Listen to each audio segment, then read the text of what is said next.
देश का 75वां गणतंत्र दिवस समारोह कई मायनों में खास होगा।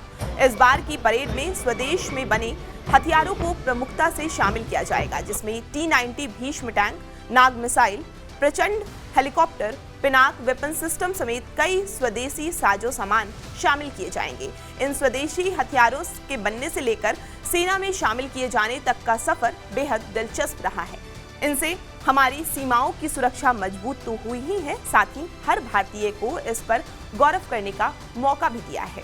देश में बना पिनाक एक ऐसा हथियार है जिसके बारे में सोचकर ही दुश्मन कांप उठता है। DRDO द्वारा तैयार Pinaka multi barrel missile launcher अपनी स्पीड की वजह से काफी खतरनाक माना जाता है। ये 44 सेकंड में 12 रॉकेट दागता है। इसकी रफ्तार 5757 किलोमीटर प्रति घंटे से ज्यादा है। इसकी 3 वेरिएंट हैं। पहला पिनाक MK1 जिसकी रेंज 40 किलोमीटर है, दूसरे वेरिएंट की रेंज 90 किलोमीटर है, जबकि तीसरे वेरिएंट की रेंज 120 किलोमीटर है।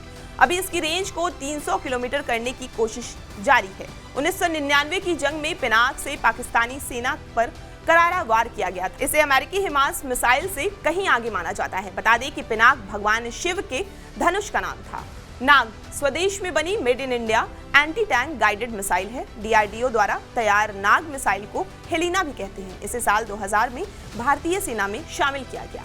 ये मिसाइल 8 किलोमीटर विस्फोटक के साथ 4 किलोमीटर की रेंज में दुश्मन पर सटीक हमला करती है। इसे चीन के HJ-1 से ज्यादा बेहतर माना जाता है। प्रचंड दुनिया का एकमात्र ऐसा लड़ाकू हेलीकॉप्टर है जो 16,400 फीट की ऊंचाई पर उड़ान भर सकता है और उतर भी सकता है। इसकी इसी खूबी की वजह से सियाचिन ग्लेशियर और पूर्वी लद्दाख की ऊंचाई वाले इलाकों में इसकी तैनाती की गई है। 1999 में हुए कारगिल जंग में ऐसे हेलीकॉप्टर की जरूरत महसूस हुई। इसके बाद भारतीय सेना ने हिंदुस्तान एरोनॉटिकल लिमिटेड के साथ मिलकर इस पर काम शुरू किया। इसे चीन के Z-10 और साउथ कोरिया के FA-50 लड़ाकू हेलीकॉप्टर से बेहतर माना जाता है।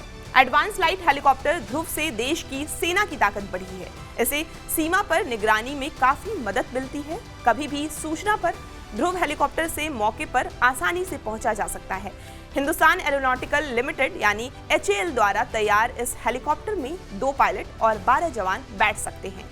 अब इसके अपडेटेड वर्जन को चीन के हर्बिन Z-9 हेलीकॉप्टर की तरह हथियारों से लैश किया जा रहा है। रूस की टेक्नोलॉजी से भारत में तैयार T-90 भीष्म टैंक भी गणतंत्र दिवस परेड का हिस्सा होगा। ये टैंक जंग के मैदान में किसी भी विरोधी के हौसले पस्त कर सकता है। ये सबसे शक्तिशाली टैंक में से एक माना जाता है।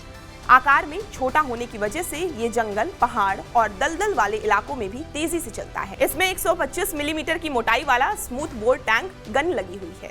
इससे 100 मीटर से 4 किलोमीटर तक की रेंज में सटीक निशाना लगाया जा सकता है।